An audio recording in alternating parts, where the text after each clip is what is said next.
Miami. Can Harvey Weinstein mend his sexually deviant ways? The producer has reportedly checked into a United States rehabilitation center that treats male sex addicts, but experts said such therapy is unlikely to be of help. English comic actor Russell Brand, golfer Tiger Woods, rocker Ozzy Osbourne and actor Michael Douglas are among the high-powered celebrities who have proclaimed they were battling sex addiction after their philandering was revealed. While psychologists typically refrain from diagnosing someone from afar, some said Weinstein fits the profile of a sexual predator, not an addict. "I think you can control your impulses. He just decided not to do so," said Ms. Holly Richmond, a sex therapist in Los Angeles. Therapists are also divided on whether sex addiction even exists. The leading psychiatry reference, known as the Diagnostic and Statistical Manual of Mental Disorders, 5th edition, updated in 2013, does not include sex addiction.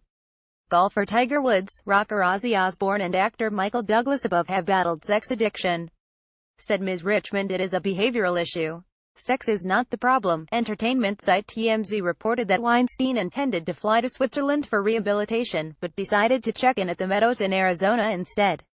The facility is home to what it calls the nation's premier inpatient treatment for sex addiction, a 45-day program titled The Gentle Path that Woods attended after his cheating scandal.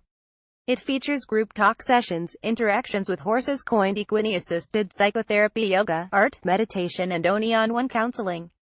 A number of celebrities have sought treatment for drugs, alcohol and other problems at the Meadows.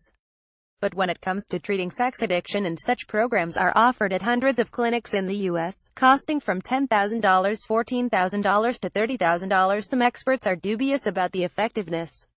"There is no evidence that sex addiction treatment actually works," said Mr. David Lay, a psychologist in New Mexico and author of the book The Myth of Sex Addiction.